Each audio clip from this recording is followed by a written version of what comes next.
मेरी नज़र में जो आपकी तनकीद है टिकटों के ऊपर, ये तो इसका तो बिल्कुल ही ना कोई सर है ना पैर है।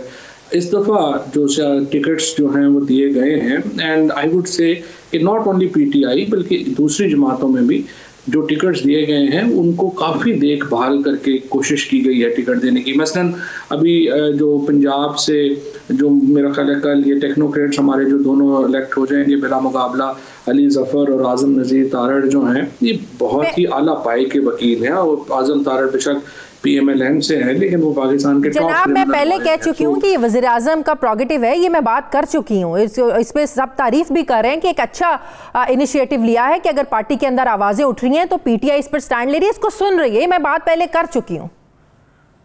नहीं, मैं आप फैसल वाडा की तरफ आपकी तरफ आना, फिर जिस तरह आपने बिल्कुल सही कहा कि बलूचिस्तान में तनकीद हुई तो तब्दील कर दिया गया। दूसरी बात यह है कि जो सिंध में फैसल वाडा का जो टिकट है, पहली बात तो यह है किसी जो सिंध की जो सारी लीडरशिप है, चाहे वो असद उमर साहब हैं, चाहे इमरान इस्माइल हैं, चाहे अली जैदी हैं, या के फरदौस नकवी साहब हैं, सारे MPAs हैं और वहाँ के MNAs हैं, तमाम का कंसेंसस है कि फैसल वाडा का जो PM का फैसला है वो बिल्कुल दुरुस्त फैसला है और सब ने उसकी तहसीन की है। अब एक आदमी जो है अगर बाहर बैठ के किसी को ने तनकीद करनी है या उसके ऊपर एक सीट है उसके ऊपर तनकीद तो हो सकती है, लेकिन सच्ची बात यह है कि फैसल वाडा ने जिस तरीके से आके तहरीके इंसाफ को हमेशा फ्रंट फुट पे डिफेंड किया है, जिस तरीके से उन्होंने उस वक्त जब कराची में कोई नहीं खड़ा होता था उस वक्त वो खड़ा होके और ललकारते रहे हैं, बड़े कम लोगों में उस वक्त ये जुर्रत थी। तो पार्टी को भी हमेशा ऐसे लोगों को रिकग्नाइज करना होता है, उनको इज्जत देनी होती है। ट्रूब में आप जो शाजिया जीशान जो हैं उनकी एक अहमियत है, आपकी अपनी ऑर्गेनाइजेशन के लिए एक अहमियत है, इसलिए आपकी ऑर्गेनाइजेशन आपको वैल्यू करती है। Same is the case with Faisal Wada. Defend तो फवाद चौधरी भी बड़ा जबरदस्त तरीके से पार्टी को करते हैं, तो मुझे रिवॉर्ड किया है, I am a federal minister, बड़े कम लोगों को ये इज्जत मिलती है। तो फैसल वाडा फेडरल मिनिस्टर नहीं है क्या? वो भी तो फेडरल मिनिस्टर हैं। हाँ, तो फेडरल मिनिस्टर है ना, तो इसीलिए तो उनको कंटिन्यू कराने के लिए अभी आ जाइए कि जो दूसरा आपका हिस्सा है वो एक्सप्लेन मैं कर देता हूँ। जो आपने कहा कि उनका डिस्क्वालिफिकेशन का जो मामला है और जिसके ऊपर बगैर पढ़े ज़्यादातर एंकर जो हैं वो उन्होंने उनकी तनकीद, उनको ये भी नहीं पता कि केस क्या है। देखिए केस इस तरह से था कि ये जो सादिया अब्बासी साहिबा हैं जो भी PMLN की कैंडिडेट हैं और हारून अख्तर साहब, इनके केस से पहले जो लॉ था वो ये था कि अगर शाजिया जीशान फॉर एग्जांपल आप UK की सिटीजन है, अब आपने पाकिस्तान में इलेक्शन लड़ना है, तो शाजिया ने लिख के दे दिया UK अथॉरिटीज को कि मेरी आप जो सिटीजनशिप है वो खत्म कर दें।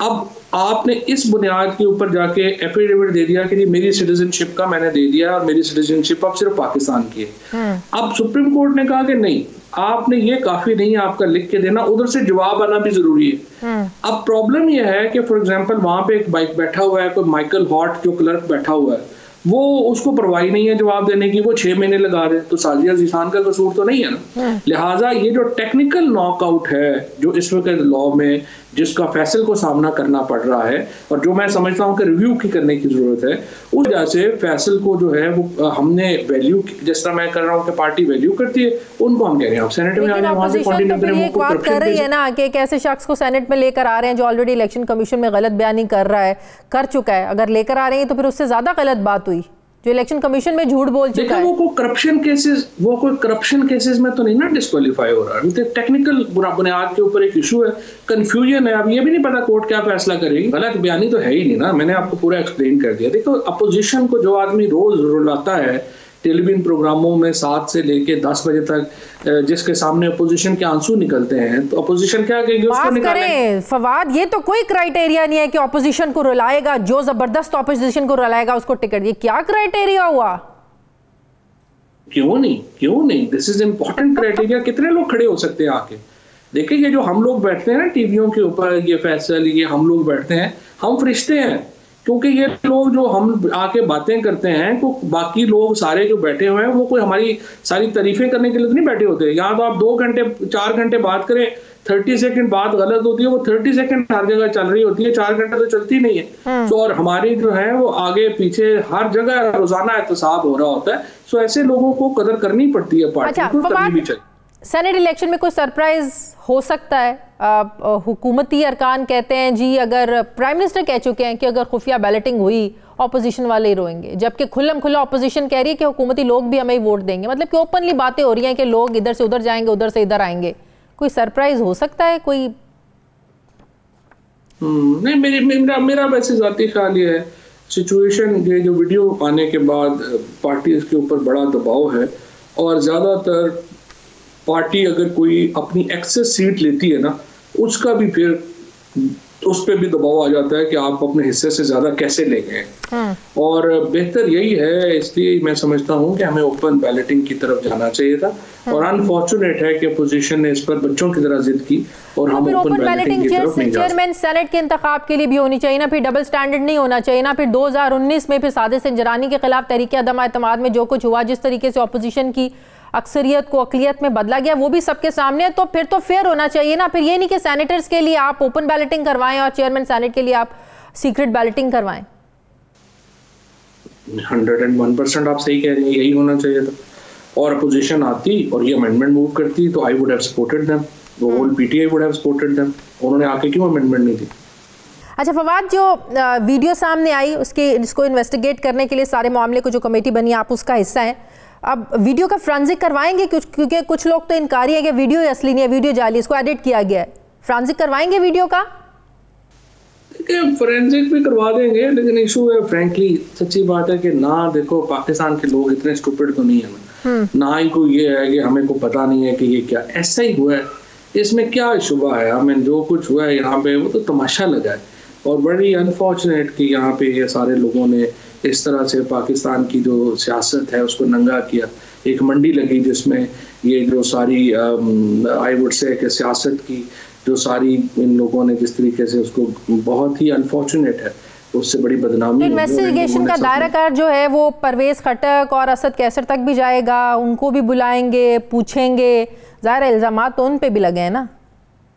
उन तक क्यों जाना है? उन्होंने क्या किया? देखें, इशू ये नहीं है हर चोर डाकू उठ के अपना इस तरह की जो है कोई कह देगा बात, आप उसके ऊपर तो नहीं शुरू हो जाते कि मेरा कान ले गया तो आप उसके पीछे दौड़ना शुरू कर दें। सिंपल बात है, ये सारा हमें पता है कि एग्जैक्टली क्या हुआ है, कौन कौन लोग बिके हैं।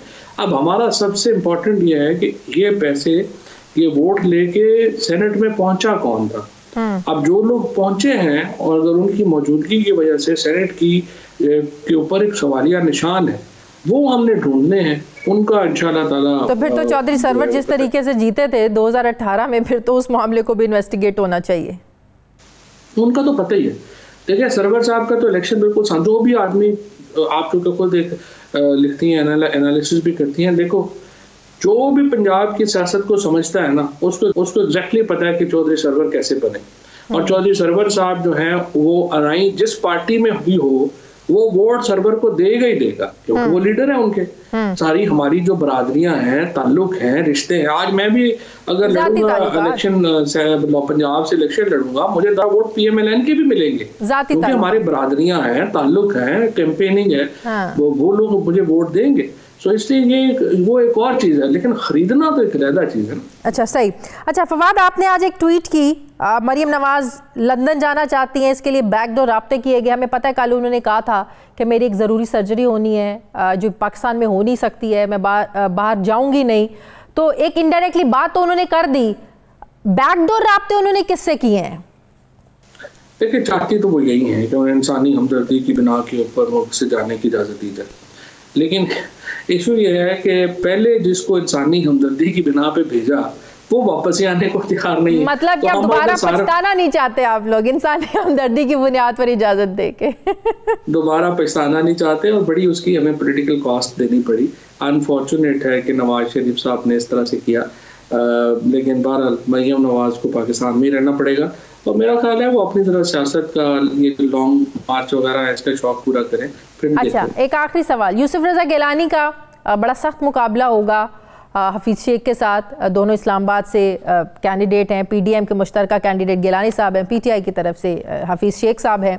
आपको लगता है कि ये एक टेस्ट केस भी होगा तहरीक अदम एतमाद लाने के लिए? ऑपोजिशन इसको भी देखना चाहती है कि अगर गिलानी साहब कामयाब हो गए तो तहरीक अदम एतमाद कामयाब हो सकती है अगर ऑपोजिशन लेके आए। तो इस चीज़ का कहीं खौफ है हुकूमत को?